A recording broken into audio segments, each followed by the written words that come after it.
el organismo autónomo que se encarga de regular toda la operación en este aspecto de las telecomunicaciones, estaciones de radio, televisión, radiofrecuencias, etcétera, celulares, bla, bla, bla, ha tenido un grave problema de carácter político que ha hecho explosión con el anuncio sorpresivo de Héctor Osuna Jaime, su presidente, cuando anuncia 3 días antes o 4 días antes de que concluya su mandato, su periodo, anuncia que renuncia.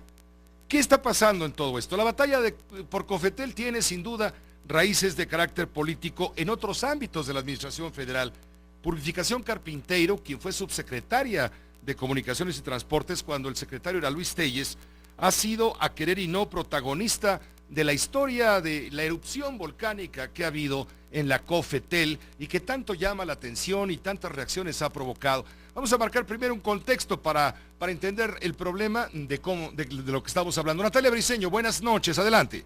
Buenas noches, Pepe. Mira, anuncia Héctor Osuna el día de ayer su salida de Cofetel, 2 días antes de que sea el proceso de elecciones para un nuevo consejero.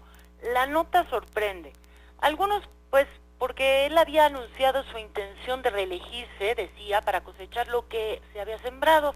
Lo que todos hablaban en los pasillos de Cofetel era que Osuna no era del total agrado de los Pinos, a pesar de que Cofetel era, según palabras del mismo Telles al Financial Times, un órgano capturado.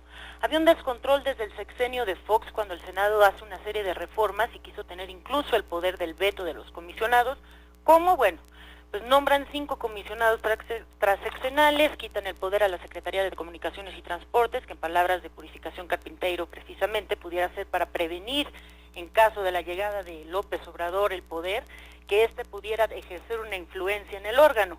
Estas medidas fueron impulsadas por todos los partidos, PAN, PRD y PRI, que bueno, ahí puso una rebatinga de nombramientos al por mayor. Héctor Osuna, que era senador del PAN, queda como presidente. Ernesto Gil Urdoy, que es muy amigo de Emilio Gamboa, pues también queda ahí. Quedan bailando Rafael Villar, que es subsecretario, era subsecretario de Comunicaciones y Transportes, y González Martínez Pous, que ejercía como director jurídico, y ambos eran nombrados por Fox y eran unos probables consejeros ahí. Interponen una acción ante la inconstitucionalidad de algunas de las reformas, entre ellos el derecho a veto del Senado, y cuando entra esto, pues se restituye, entran Gonzalo Martínez Pous y Rafael del Castillo Carpinteiro, que se dice que es desde el principio, y ahora con la salida de Villar queda este espacio.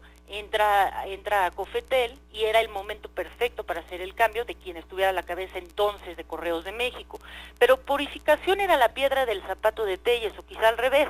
Se dice que desde el principio Telles se oponía a la designación de Carpinteiro, quien la conocía al presidente desde la libre de derecho, y con quien no llevaba una gran amistad. No era que fueran muy amigos, sino que coincidieron.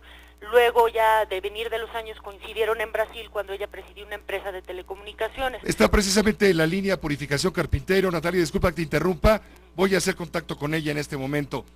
Purificación, ¿cómo estás? Muy buenas noches. Muy buenas noches, ¿cómo estás, José? Bien, estamos a través de Natalia Briceño, estamos tratando de dar un contexto de lo que ha sucedido en torno a la Cofetel. Es complicado de entender el asunto, pero luego se transmite por este relato que acabamos de escuchar, pues que hay un gran interés político, grandes intereses políticos que se están manejando ahí. ¿O estamos equivocados? Son los intereses políticos tal vez más importantes, si es que consideramos que al final de cuentas la política y los medios masivos de comunicación son en realidad la misma cosa, es decir, se nutren unos a otros. Los medios masivos de comunicación requieren del apoyo y de los privilegios que le otorga el poder, y el poder requiere del apoyo y los privilegios que le otorgan los medios de comunicación masiva en términos de formación de opinión pública.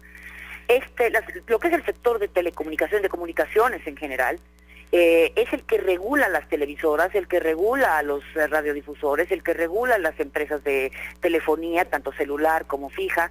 Los más importantes intereses económicos están concentrados en ese sector, que además de ser muy poderosos económicamente, pues ciertamente desde el punto político, de vista político, son críticos, ¿no? Todos los partidos políticos, poderes del Estado, realmente ahora son rehenes de estos poderes fácticos que pueden manejar la opinión pública a través de, pues, esta disputa, pues al final de cuentas requeriría de una reforma constitucional que difícilmente se va a dar. El hecho es de que hoy por hoy, hasta hace 2 días que renunció Osuna, la COFETEL estaba dominada por 3 de los consejeros que habían sido nominados o designados durante el sexenio de Fox, que es José Luis Peralta, Ernesto Gil Elordo y Héctor Osuna, y 2 que son parte de lo que sería la administración pública actual, que es Rafael del Villar y Gonzalo Martínez Pous. Desde siempre el gobierno federal ha tratado de recuperar, o más bien de obtener el control sobre la COFETEL, y en varias ocasiones pidió la renuncia de Héctor Osuna, pero Héctor Osuna no renunció, no podía ser removido, dado que conforme a la ley solo pueden ser removidos los consejeros por causa grave, y entonces conteniendo 3 consejeros no designados por esta administración, pues él no se tenía control de la COFETEL.